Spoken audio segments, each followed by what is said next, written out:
अस्सलाम वालेकुम स्टूडेंट्स, कैसे हैं आप सब। Welcome to our energetic biology class. तो मैं सेल्फ डॉक्टर अहमद अब्दुल यूसुफ और आज आप देख रहे हैं 9th क्लास बायोलॉजी का एक और नया चैप्टर हम शुरू करने जा रहे हैं। तो यहाँ पर आपको मैं क्लियर करूँ कि हम उर्दू में लेक्चर को एक्सप्लेन करते हैं, तो इंग्लिश और उर्दू दोनों जो मीडियम के स्टूडेंट्स के लिए बेहतरीन लेक्चर है, ताकि हर स्टूडेंट जो है वो आसानी से समझ सके। तो याद रखें, science is not difficult, science is fun. तो तैयार हो जाएं, एक और दिलचस्प चैप्टर जो एंजाइम है हम उसको शुरू करने जा रहे हैं। तो आपको साइंस की जादूगरी से रोशनास करवाएगा कि ये चैप्टर हमें इन ख़ास प्रोटीन्स के बारे में बताता है जो हमारे जिस्म के हर छोटे बड़े कीमियाई अमल को यानी कि केमिकल रिएक्शंस को तेज़ कर देते हैं। तो जैसे ही आप एंजाइम का नाम सुनते हैं ना, तो आपके सामने एक लफ्ज़ या आपके ज़हन में एक लफ्ज़ आता है, कैटलिस्ट। तो यानी कि ज़िंदगी के कैटलिस्ट भी हम इन्हीं को कहते हैं, यानी कि इनके बगैर हमारी ज़िंदगी के हज़ारों प्रोसेस बहुत सुस्त हो जाएंगे। हम देखेंगे कैटलिस्ट क्या होते हैं, वन बाय वन हम सारी स्टडी करते हैं। तो हम शुरू करते हैं इस चैप्टर को। Enzymes are remarkable proteins which speed up biochemical reactions that would otherwise occur at very slow speed. यानी कह रहा है कि एंजाइम ऐसे हैरत अंगेज प्रोटीन है जो बायोकेमिकल रिएक्शन, यानी कि बायोकेमिकल रिएक्शन कहते हैं जिस्म के अंदर होने वाले कीमियाई अमल को। ये क्या करते हैं, जो एंजाइम है ये इसको तेज़ करते हैं, यानी जो आम हालत में बहुत सुस्त होते हैं या बहुत आहिस्ता होते हैं। तो एंजाइम हमारे जिस्म के ख़ास मददगार, समझ लें ख़ास मददगार हैं जो हर कीमियाई अमल को जल्दी कर देते हैं। मिसाल के तौर पर जो हमारा अगर देखें खुराक हज़म होना, तवानाई, फिर उससे एनर्जी वगैरह बनती है, तो ये सब इनके बगैर बहुत सुस्त हो जाते हैं अगर ये एंजाइम ना हो तो।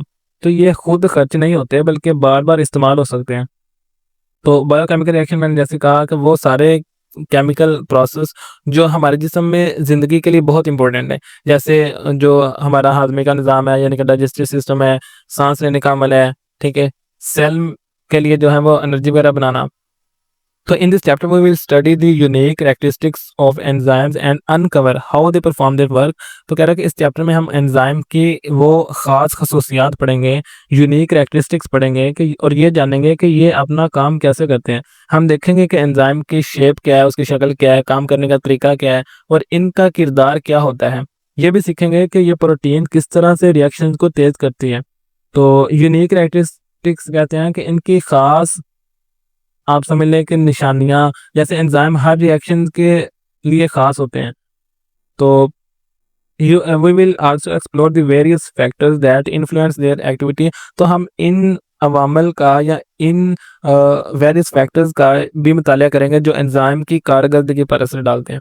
तो एंजाइम की काम करने की रफ्तार, ठीक है, उसके बाद उसका पीएच और सबस्ट्रेट की मकदार, ये सारा कुछ कैसे इस पे इफ़ेक्ट करते हैं हम ये भी देखेंगे। हम ये भी सीखेंगे कि ज़्यादा गर्मी और या ज़्यादा सर्दी में क्यों एंजाइम सुस्त या नाकाम हो सकते हैं। तो फैक्टर्स कहते हैं कि वो चीज़ें जो किसी अमल पर असर डालती हैं। एक्टिविटी कहते हैं एंजाइम का काम करने की सलाहियत, उसकी रफ्तार। तो उसके बाद कह रहा है कि मेटाबॉलिज्म को हम देख लेते हैं। तो metabolism is the sum of all chemical reactions that occur within an organism to sustain life. कह रहा है कि मेटाबॉलिज्म उन तमाम कीमियाई अमल का एक मजमूआ है, एक सम है जो किसी जानदार के अंदर ज़िंदगी कायम रखने के लिए होते हैं। यानी मेटाबॉलिज्म यानी हमारा जिस्म जितने भी छोटे बड़े कीमियाई काम करता है, केमिकल प्रोसेस करता है, वो सारे के सारे इसलिए ताकि हम जिंदा रह सकें। तो इसमें खुराक से एनर्जी बनाना, सेल की मुरम्मत करना, नई चीज़ें बनाना, ये सारा कुछ इसमें इंक्लूडेड है। तो ये एक तरह का जिस्म की मशीन आप समझ लें जो 24 घंटे काम करती है। तो केमिकल रिएक्शन कहते हैं वो अमल जिनमें एक मादा दूसरे मादे में या एक केमिकल दूसरे केमिकल में चेंज होता है। जैसे खुराक से एनर्जी वगैरह बनती है, कैसे बनती है वो हम देखते हैं। या ऑर्गेनिजम्स, कोई भी जानदार जैसे इंसान, जानवर, पौधा, उसको कह रहे हैं। तो there are two subsets of metabolism. कह रहा है कि मेटाबॉलिज्म की दो इकसाम हैं, टू सेट्स हैं। कौन कौन सी? एक कैटाबॉलिज्म है और एक एनाबॉलिज्म है। ये बहुत इंपॉर्टेंट, बहुत ही इंपॉर्टेंट शॉर्ट क्वेश्चन है, कैटाबॉलिज्म और एनाबॉलिज्म की डेफिनेशन है। तो हम देखते हैं कि मेटाबॉलिज्म के अंदर कुछ अमल ऐसे हैं जो चीज़ों को तोड़ते हैं, यानी कि कैटाबोलाइज करते हैं। कैटाबॉलिज्म कहते हैं कि ऐसे प्रोसेस को कहते हैं जो चीज़ों को तोड़ते हैं और फिर कुछ नए मादे बनते हैं, कुछ नई चीज़ें बनते हैं, उनको कहते हैं एनाबॉलिज्म। तो ये दोनों मिलकर जिस्म के अंदर जो है वो एनर्जी का तवाज़ुन बरकरार रखते हैं। तो अब नेक्स्ट देखते हैं, catabolism involves the breakdown of complex molecules into simpler ones. ये इसकी डेफिनेशन है। In the process releasing energy. कह रहा है कि कैटाबॉलिज्म में जो कॉम्प्लेक्स मॉलिक्यूल हैं, जो पेचीदा मॉलिक्यूल हैं, वो टूटकर सादा हिस्सों में बदलते हैं और इस अमल में जो एनर्जी है वो रिलीज होती है। ये इंपॉर्टेंट है, ये इनमें डिफरेंस है। एनाबॉलिज्म और कैटाबॉलिज्म में अगर आ जाए ना कि डिफरेंशिएट दोनों, तो ये दो डिफरेंशिएट बन सकते हैं इनमें। मिसाल के तौर पर जब हम खुराक खाते हैं तो इसके बड़े बड़े मॉलिक्यूल्स जैसे ग्लूकोज हो गया छोटे छोटे हिस्सों में टूटकर एनर्जी देते हैं। ये एनर्जी ही हमें सांस लेने, चलने, दौड़ने वगैरह के या काम करने के काबिल बनाती है। तो कॉम्प्लेक्स मॉलिक्यूल कहते हैं बड़े और पेचीदा मॉलिक्यूल, जैसे प्रोटीन हो गया, कार्बोहाइड्रेट्स हो गए, ठीक है। तो एनर्जी कहते हैं जिस्म को हरकत और जितने भी आप एक्टिविटीज कर रहे होते हैं, काम कर रहे होते हैं, उनको ताकत देने वाली एक कुव्वत कह लें। तो example included cellular respiration in which food molecule is broken into carbon dioxide and H2O to get energy. तो कह रहा है कि इसकी मिसाल है सेलुलर रेस्पिरेशन, जिसमें खुराक जो है वो ग्लूकोज, आप कह लें कि मॉलिक्यूल्स टूटकर कार्बन डाइऑक्साइड और फिर पानी H2O में बदलते हैं ताकि एनर्जी हासिल की जा सके। तो सेलुलर रेस्पिरेशन हमारे जिस्म के सेल्स में होने वाला एक प्रोसेस है, एक अमल है। इसमें ग्लूकोज यानी शुगर ऑक्सीजन के साथ मिलकर टूटता है और फिर एनर्जी पैदा होती है, जो कार्बन डाइऑक्साइड और पानी बनता है, और वो फालतू प्रोडक्ट है जो बाहर निकाल दिया जाता है, कार्बन डाइऑक्साइड और पानी। तो ग्लूकोज कहते हैं खुराक में मौजूद शुगर जो एनर्जी की सबसे अहम शक्ल है। कार्बन डाइऑक्साइड कहते हैं एक गैस है जो हम सांस के जरिए बाहर निकालते हैं, ये हमें नहीं चाहिए होती है। और H2O पानी जो जिस्म में मुख्तलिफ कामों के लिए इस्तेमाल होता है। तो अब हम नेक्स्ट देखते हैं, ये जो शॉर्ट टेबल बना हुआ है कि ह्यूमिंग बर्ड्स जो है वो have one of the highest metabolic rates of any animal. कह रहा है कि हैमिंग बर्ड्स का मेटाबॉलिक रेट हर जानवर में सबसे ज़्यादा है। They need to eat constantly to keep up their energy levels. कह रहा है कि इन्हें अपनी एनर्जी कायम रखने के लिए मुसलसल खाना पड़ता है, यानी कि मेटाबॉलिक रेट यानी जिस्म कितनी तेज़ी से जो है वो केमिकल प्रोसेस करता है। हैमिंग बर्ड बहुत छोटे और चुस्त परिंदे हैं, इनके दिल की धड़कन भी बहुत तेज़ होती है, इसलिए इनको एनर्जी ज़्यादा चाहिए।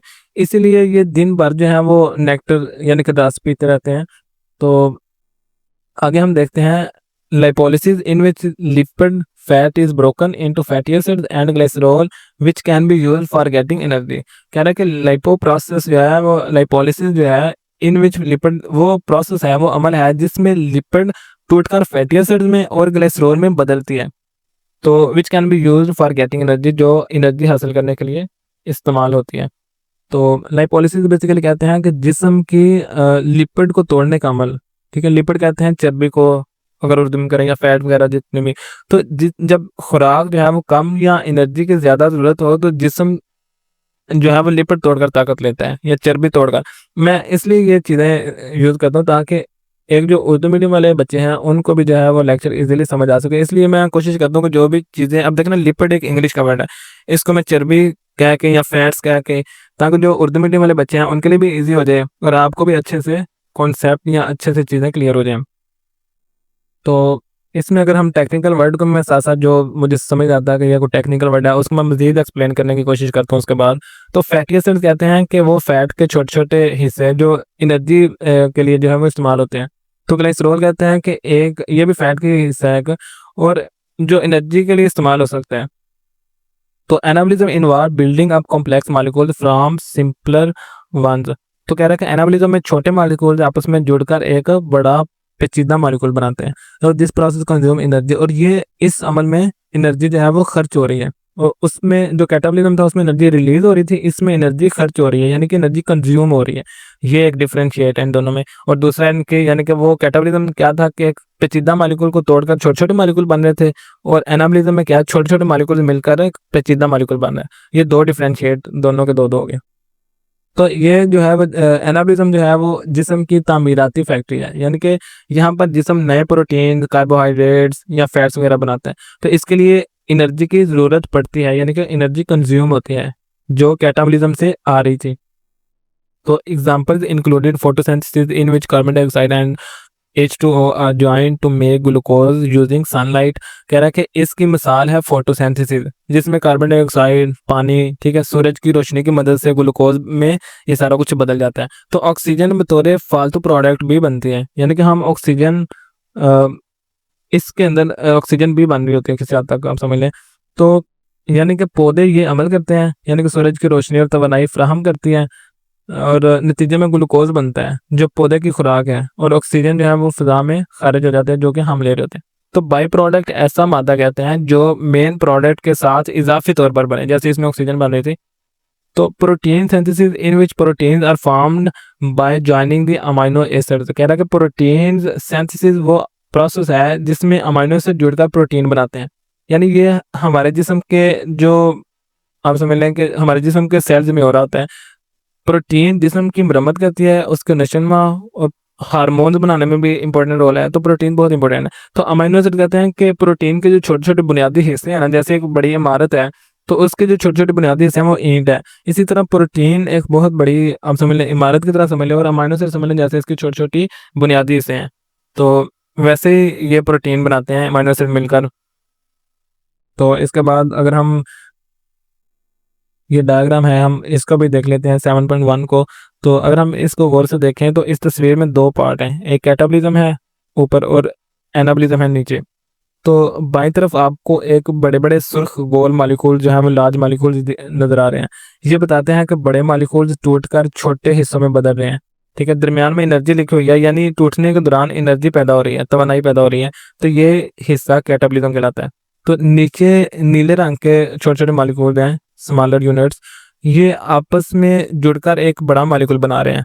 तो इस अमल के लिए एनर्जी जो है वो हमें चाहिए, एनर्जी कंज्यूम हो रही है, तो ये वाला प्रोसेस जो है वो एनाबॉलिज्म है। तो कैटाबॉलिज्म कहते हैं कि जब कैटाबॉलिज्म होती है या ब्रेकडाउन होती है, कैटाबॉलिज्म के अंदर ब्रेकडाउन हो रही है और एनर्जी रिलीज हो रही है। ठीक है, मैं यहाँ पर अगर लिखूँ कैटाबॉलिज्म ब्रेकडाउन हो रहा है और एनर्जी जो है वो रिलीज हो रही है। तो एनाबॉलिज्म के अंदर क्या हो रहा है कि बिल्डअप हो रहा है, यानी कि कुछ चीज बन रही है और एनर्जी रिक्वायर्ड है, यानी कि एनर्जी कंज्यूम हो रही है। तो अब हम देख लेते हैं कि इसके अंदर कौन कौन से शॉर्ट क्वेश्चन बन सकते हैं इस टॉपिक के अंदर। तो यहाँ पर आ सकता है बहुत इंपॉर्टेंट के differentiate between catabolism and anabolism. ठीक है, और इसकी एग्जांपल भी पूछ सकता है। तो व्हाट इज सेलुलर रेस्पिरेशन या एक्सप्लेन लाइपोलिसिस। ठीक है, तो आपने ये देखना है। उसके बाद ये देखना है कि what is protein synthesis, protein किससे मिलकर बनते हैं। ये बहुत शॉर्ट इंपॉर्टेंट शॉर्ट क्वेश्चन है जो मैं आपसे शेयर कर रहा हूँ। तो ये चंद एक शॉर्ट क्वेश्चन हैं जो आपने लाजमी देखने हैं। तो आज हम मेटाबॉलिज्म का पूरा तस्वर जो है वो हमने सीखा, कैटाबॉलिज्म एनाबॉलिज्म, यानी कि मेटाबॉलिज्म के अंदर ही ये कैटाबॉलिज्म एनाबॉलिज्म आते हैं। तो अगर आपको ये लेक्चर अच्छा लगा तो वीडियो को लाइक करें, चैनल को लाजमी सब्सक्राइब करें, अपने दोस्तों से शेयर करें, कमेंट्स में अपना फीडबैक लाजमी दिया करें। और याद रखें कि इल्म बांटने से बढ़ता है, इल्म को फैलाएं, कम नहीं होता इससे। तो रसूलुल्लाह सल्लल्लाहु अलैहि वसल्लम ने फरमाया कि तुम में से बेहतरीन वो है जो कुरान मजीद को सीखता है और दूसरों को सिखाता है। तो लाजमी कुरान मजीद के साथ भी अटैच हों, यानी जो इल्म सीखे और आगे पहुंचाए वो सबसे बेहतर है। तो कुरान मजीद का इल्म इस्लाम के साथ अटैच हों तो आपकी ज़िंदगी बहुत जो है ना वो